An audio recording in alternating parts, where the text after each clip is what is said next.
जिसे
प्रथम भाव में राहु अगर होता है तो जन्म कुंडली में प्रथम भाव में अगर जातक होता है तो वह धनी भी होता है, साहसी भी होता है, बलवान भी होता है, दयालु भी होता है, अल्प संततिवान भी होता है, दुर्जन भी होता है, क्रूर भी होता है। मस्तिष्क विकार, सिर या मुख पर चिन्ह होता है, लंबा होता है, कद का लंबा होता है किंतु रोगी यानी कमजोर होता है, देखने में अच्छा लगता है लेकिन कमजोर होता है, एवं छिन्नकाय, निम्न से उच्च श्रेणी तक उन्नति करने वाला होता है, यानी बहुत छोटे स्थान से होता है, यानी गरीबी से अमीरी तक जाने का उसमें साहस होता है, बल होता है। अल्पभाषी होता है, पूरी बातें नहीं करता है, अधूरी बातें करता है। स्त्री नाशक, दुर्भाई होता है। द्वितीय भाव में राहु अगर होता है, कुविचारी, संगति उसका गलत होता है, कुविचारी यानी हर बात को उल्टा बोलेगा। निर्धन होता है, कितना भी मेहनत कर ले वो हमेशा निर्धन ही रहता है। हकलाकर बोलने वाला होता है, यानी तुतलापन ज्यादा होता है, हकलाहट होती है उसमें। धन हानि करने वाला होता है, अगर पिता के पास उसके पास धन है तो वो उसे खत्म कर देगा।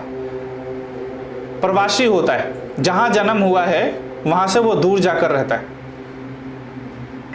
क्रोधी स्वभाव वाला होता है, हमेशा छोटी छोटी बातों पे क्रोध करता है। द्विअर्थी भाषा बोलने वाला होता है, यानी हर बातों का डबल मीनिंग होता है और मीनिंगफुल बोलता है वो। ऐसा जातक कुटुंबहीन, यानी कोई नाते रिश्तेदार दोस्त वगैरह इसका कुछ नहीं होता। कुविचारी होता है, भाई को कष्ट देने वाला और भाई से कष्ट पाने वाला होता है। तीसरे भाव में स्थित राहु जातक को साहसी, हिम्मती, पराक्रमी, प्रतिष्ठित एवं चित्रकला, फोटोग्राफी में विशेष अभिरुचि, उद्योगी, समृद्धिशाली, लघु भ्राता वाला किंतु भाई बहनों से दुखी, भ्रमणशील, विदेश यात्रा करने वाला, योगाभ्यासी, विवेकी यानी विवेकशील होता है, प्रवासी यानी दूर रहता है, बुद्धिमान और बिजनेस करने वाला होता है। चतुर्थ भाव में राहु तो जातक दुराचारी, दुखी, माता के लिए अरिष्टकर, चिंतित, परिश्रमी, विदेशी भाषाओं का ज्ञान रखने वाला, लंपट, पिता को आर्थिक हानि देने वाला, पिता के 2 विवाहों की संभावना, उसके साथ ये कम सुखी होता है। अगर चौथे हाउस में राहु होता है तो खुद के लिए समस्या और पिता के लिए भी समस्या, माता के लिए भी समस्या रहता है और धन हानि भी करता है। पंचम भाव में अगर राहु होता है तो संतान प्राप्ति में बाधक, कष्टकारक, कई बार मिसकैरेज होने का योग ज्यादा बनता है। क्रूर स्वभाव का, प्रथम गर्भपात या प्रथम संतान को अरिष्ट कारक होता है। क्रोधी, हृदय रोग एवं उदर व्याधि कारक, तीव्र बुद्धि, विद्या अध्ययन में बाधक, पूर्ण नीतिज्ञ, सट्टा लॉटरी में रुचि रखने वाला होता है। छठे भाव में अगर राहु होता है, रोगी होता है, जो रोग देने वाला होता है, रोग दोष दुर्घटना का घर है छठा घर। शत्रुनाशक, मातृपक्ष के लिए अनिष्टकारी, माता के लिए अच्छा नहीं होता। साहसी, प्रभावशाली, अनुकूल अवसर पर बोलने वाला, यानी समय पे कब क्या बोलना है वो सही उचित बोलता है। बलवान होता है, कमर एवं दांत के रोगों से पीड़ित होता है। विद्ध मिर्मियों से लाभ होता है। पराक्रमी, बाल्यकाल में दुखी रहता है, यानी बचपन में से दुख तकलीफें ज्यादा झेलनी पड़ती है। सप्तम